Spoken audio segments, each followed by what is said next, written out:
नमस्कार। श्री रामकृष्ण कथामृत। तव कथामृतं तप्त जीवनं कविभिरीडितं कल्मषापहं श्रवणमंगलं श्रीमदादतं भुवि गृह्णन्ति ये भूरिदा जनाः। श्री रामकृष्ण कथामृतो प्रथम भाग तृतीय खंडो और सप्तम परिच्छेद, the seventh chapter of the third section of first volume of the Gospel of Sri Ramakrishna in Bengali, and the annual semi-annual celebrations at Brahmo Samaj Sinti are going on, and the Brahmo devotees, they are just enjoying the enlightening words of Sri Ramakrishna. And this is the 7th chapter.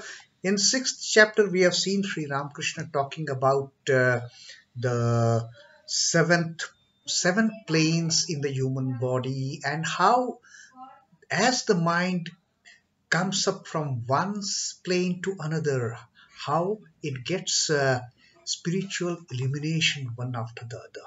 And then finally, when the mind reaches the 7th plane, that is the samadhi. That is the ultimate on the spiritual path. When you become one with your chosen deity, there is no differentiation then. The army, the I, the devotee I, that is up to this place, up to the 6th plane of Ajna Chakra, that vanishes, that gets destroyed, and the devotee becomes one with the chosen ideal. The child becomes one with the mother. And then Sri Ramakrishna had said that the body can last only for 21 days in that state. But, and after 21 days, the body dies. But the exception is for the eternal teachers like Narada. The exception is for the incarnations like Sri Chaitanya Deva, that they can retain the body in spite of attaining samadhi.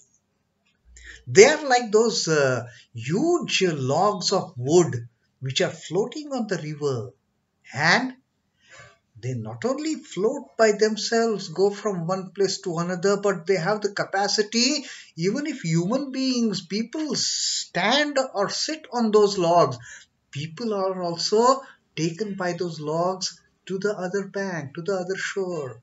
Not like those weak and worn out logs, which are just struggling themselves to float on water. And by chance, if a small bird comes and sits on them, what happens? Not only the log itself gets drowned, but also takes that small bird with it, and that bird gets drowned. But these incarnations, they are like huge logs of wood, wooden logs. And Sri Ramakrishna says, why only human beings? They can also carry animals on them, even elephants. Standing there on the raft made of those wooden logs, they can cross from one bank to another. They can cross the shore, and likewise, in this river of the worldly entanglements, Sri Ramakrishna says that these incarnations can carry the humanity with them in crossing the shore from worldly side to the divine side. So that is about how and why the eternal teachers and incarnations, they can retain their body having reached the stage of samadhi, having enjoyed oneness with the Lord, having got the ultimate enlightenment. And that particular topic having completed, now Sri M starts the 7th chapter, and he starts the 7th chapter with a shlok from the Bhagavad Gita. The shlok reads like, Adrushta purvam rushitosmi rushtva bhayena cha pravyathitam mano me tadeva me darshaya deva rupam prasida devesha jagannivasa. This is the 45th shloka from 11th adhyay of the Bhagavad Gita of Vishwarupa Darshan. We have read about some more shlokas, the verses from Vishwarupa Darshan, which M had included in starting earlier chapters also. Now, what this shloka actually means? This shloka is Arjuna is talking to Sri Krishna after Sri Krishna gave him that vision of the universal form of his, the ultimate form of his, and having seen that universal form of his beloved friend. Ordinarily, Sri Krishna, in his normal form, is very much appealing to Arjuna. He is the great friend of his. But seeing that universal form of Sri Krishna, Arjuna is terrified. He is not able to behold that universal form, that Vishwaroop, for a longer time. And he is pleading to Sri Krishna. He says, Adrushta purvam rushitosmi drushtva. Adrushta purvam is what was never seen before, which I have never seen earlier. Such an awesome thing, such a mind-boggling thing, the form of Sri Krishna, which I have never seen earlier. So, Adrushta purvam. Rushitoshmi, Rushitaha asmi. Rushitaha is delighted. Seeing this unique, awesome form of yours, which I have never seen before, I am delighted. Asmi Rushitaha, Rushitosmi. I am delighted. Bhayena cha pravyatitam manome. But at the same time, this mind, bhayena is fear. With fear, pravyatitam. Pravyatitam is distress, frightened. Manome. Manaha is mind, me is mind. But at the same time, my mind is frightened. It is distressed to see such a huge form which I am not able to behold, although seeing this form has given me extreme delight. The form which I never saw earlier. Tadeva me darshaya deva rupam. Tat eva, that only. Me, to me, darshaya, show me. Deva, O Lord.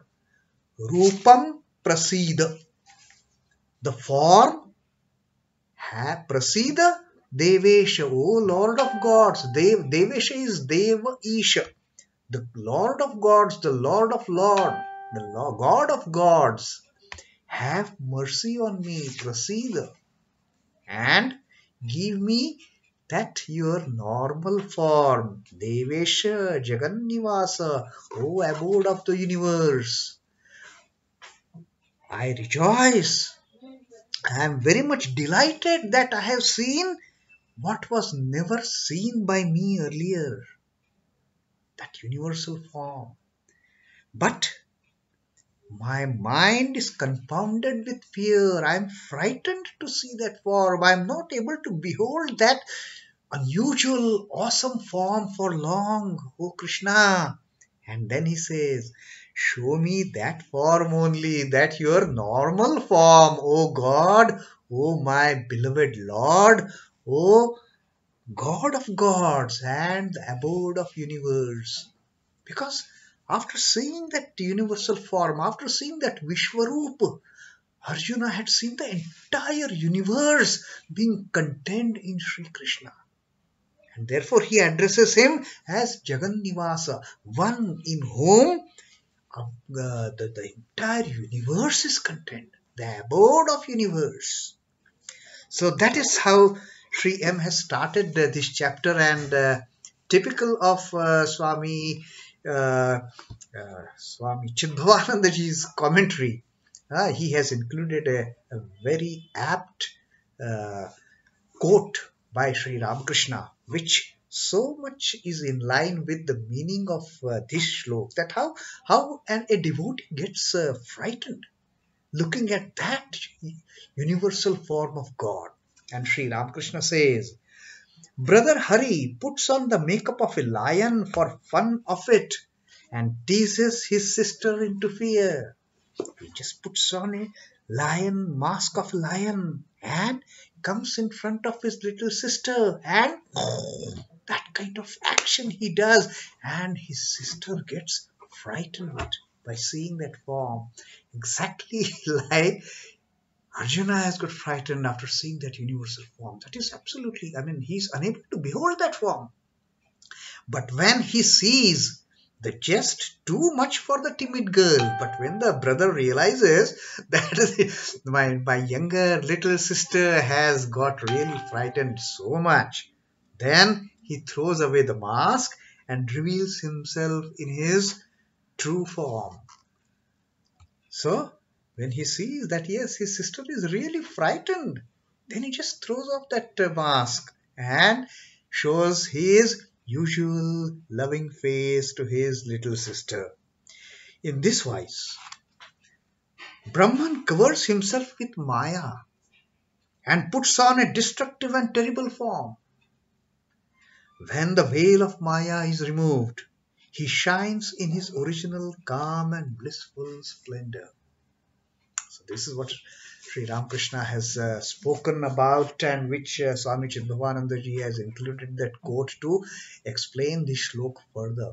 That likewise, like seeing that universal, Sri Krishna taking that universal form, Sri Ramakrishna says that Brahman also takes that terrible form at times, deluding us with Maya, puts a covering of Maya in front of us and shows us that terrific form, terrible form of Brahman. There we see nothing but destruction and chaos and all the negativities. We get frightened. Is this what the world is?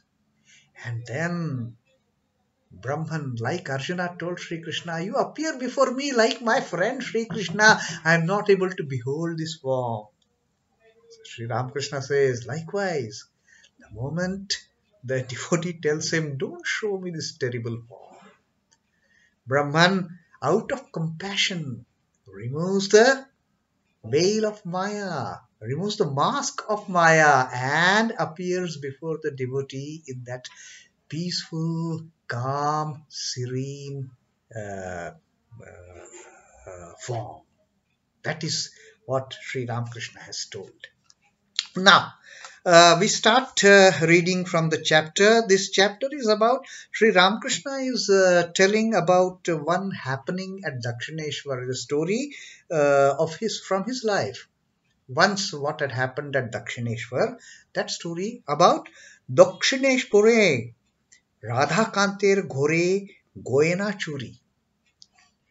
In 1869, there was a theft in the Radhakant temple, and all the ornaments of the god, they were stolen by the thief.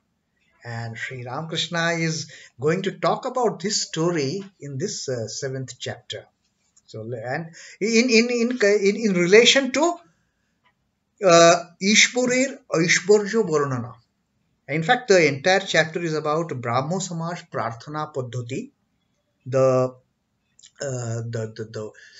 prayer system of the Brahmos in the Brahmo Samaj, the way the Lord is worshipped, and Ishwarer Aishwarjo Varnana, and the talk about God's power and glories, the splendor of the Lord, the splendor of the Mother.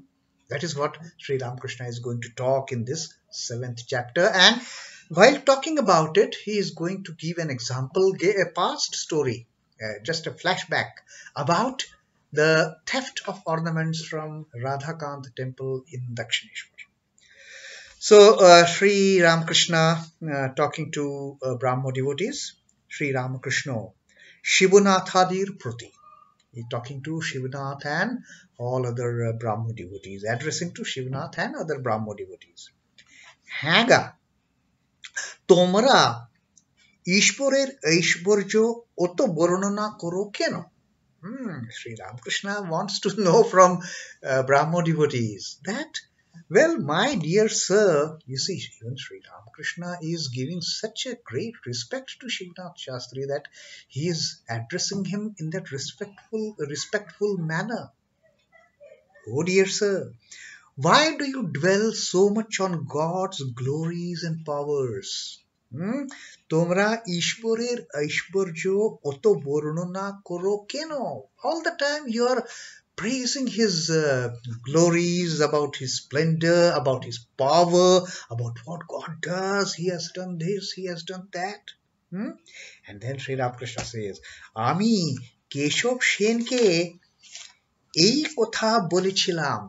I said the same thing to Keshav Chandra Sen, that why do you keep on glorifying the splendors of the Lord? Then Sri Ramakrishna is now telling, একদিন তারা সব ওখানে কালীবাড়িতে গেছিল. One day all these Brahmos, they came to visit me at the Kali temple. They all came to Kali temple.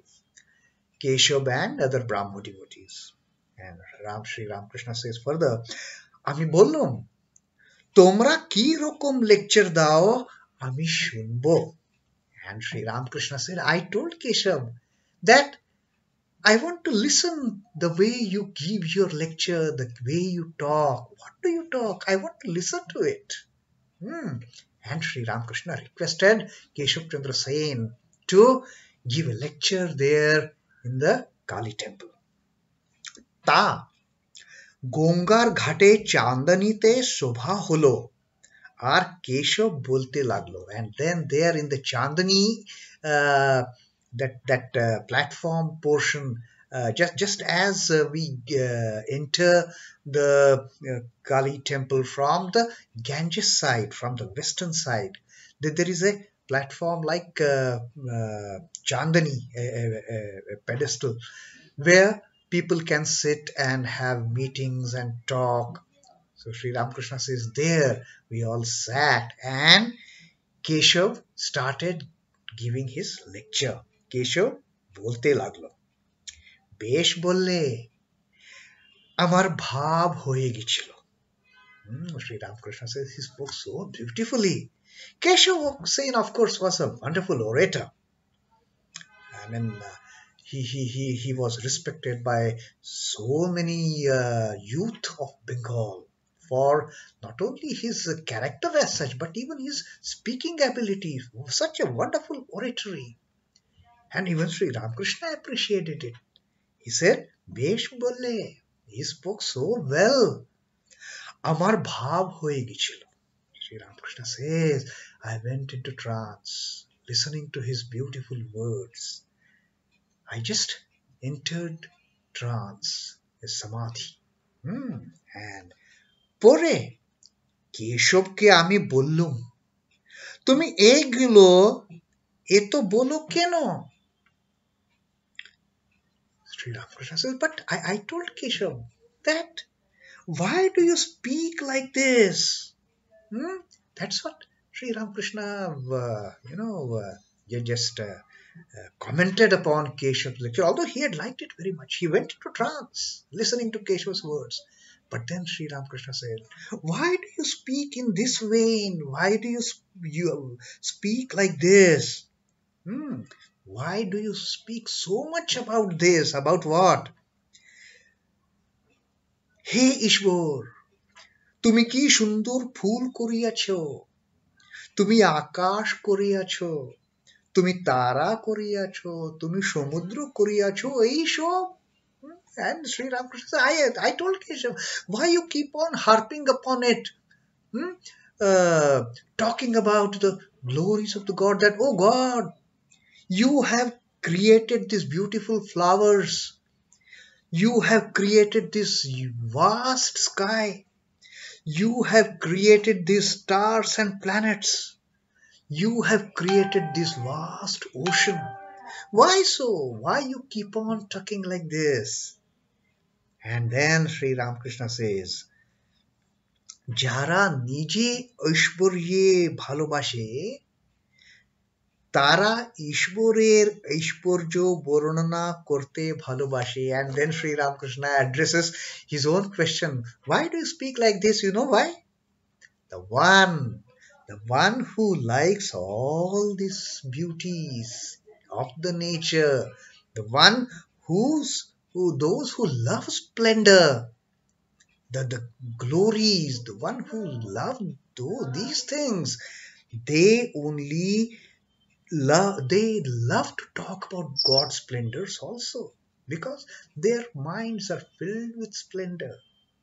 And therefore Sri Ramakrishna told him, do you know why you talk like this?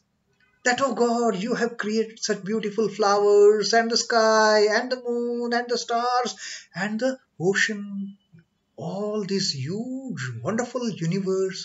Only those people who have love for the beautiful things, for these splendors of the God, only they will only talk about the splendors of the God.